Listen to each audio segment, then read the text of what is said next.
To me, there's nothing more exciting than the process. Yeah. I don't like the stuff that the process gives you. My great advantage is I don't like the stuff that the process gives you. So that's my absolute advantage. Like, I don't want the cars or the houses, I just want to be good at my craft. It feels good.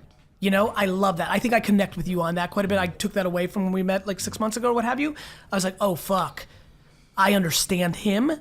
He wants to be great at his craft. And I think everybody does, but there's some people that actually only want to be great at their craft. For me, I only want to be great at my craft, which means I'm always in the process of my craft, which means I get to play forever, which means I'm fulfilled. I have a question. Go ahead. What do you think about, because growing up, I've loved to do so many things, and I don't like to do just one. And I think that's why, well, I guess I've been doing like the music and the twerk out, everything, a lot of shit my whole life, right? Acting. But like acting, yeah. But how do you, do you think that? I think it's a strength. I think it's a strength. I think people shit on it and say you have to focus. A lot of people do. Of course they do. People that aren't artists. Well, yeah. People who aren't talented. Like, if you only do one thing. Forget about talented. It's not that. It's people. It's not that. It's people. Like, my big thing is like, people always come up to me like, Gary V, you like literally on the fucking street because of the way it all went down. Yo, Gary V, real quick, like, you said in a video last week on Instagram, blah, blah, blah, but my homie Jerome said no. I'm like, well, what's your homie Jerome up to? Not much. I'm like, well, then think about who's giving the fucking advice. That's very true. Well, okay, I like that. So that's my answer to you. If a straight man, because a lot of people say, oh, you should be focusing on this. Is one. And if you look at them, and they're a lawyer or a manager, that makes sense. Yeah. They don't like. I can't be that. Like, I have 800,000 fucking things going on. Yeah. You know why? I will suffocate if I don't. My core thing, VaynerMedia would not be successful if I didn't have Gary V, if I didn't have, like Green Street, if I didn't have Vayner Sports, if I didn't have Wine Library, if I didn't have the K-Swiss collaboration. Like, if I don't have a fucking million things going on, if I focus on one thing, that fucking thing is dead. I've built a $200 million company from scratch because I've been doing all this other side hustle. Exactly. That's the answer. I like that. Other people that are artistic, whether they're business artistic or as artistic as, right? They understand. Everybody here understood that. They've got to get their nut off in different ways. But somebody who's not creative. Amen.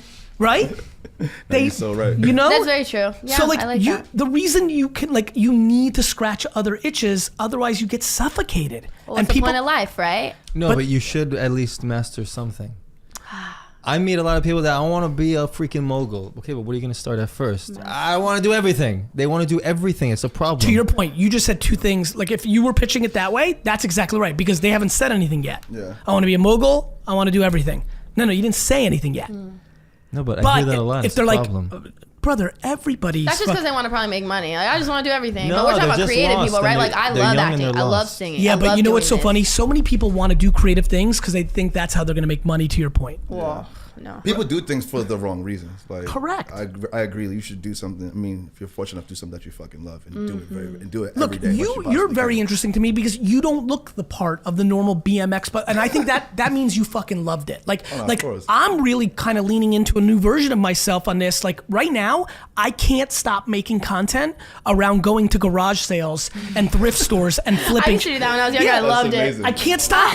And I have a lot of people saying like, yo, you're hurting your brand. Like, why are you going into that? Like, who gives a fuck if you bought something for $1 and sold it for $8? Oh, Gary V. And I'm like, I don't give a fuck. If it makes you happy, right? $1 to $8? Fuck. Go flip, bro. And in a world, and bro, on a very serious note, in a world where 98% of the people listening here would love to make an extra $10,000 a year, like, I know how easy it is if they just listen. Everybody's trying to build the next Instagram. Meanwhile, I just tweeted this. Some kid, literally as you guys were walking in here, some kid's like, yo, Gary V, you changed my life. I literally just bought this Razor scooter at Target on closeout for $70.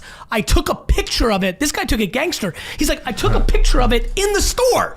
Posted it on Facebook Marketplace. Somebody bought it for $200. I bought it for $70. Drove 2 miles and sold it for $200. Oh my God! That's the whole thing in itself. That is. I want to do this.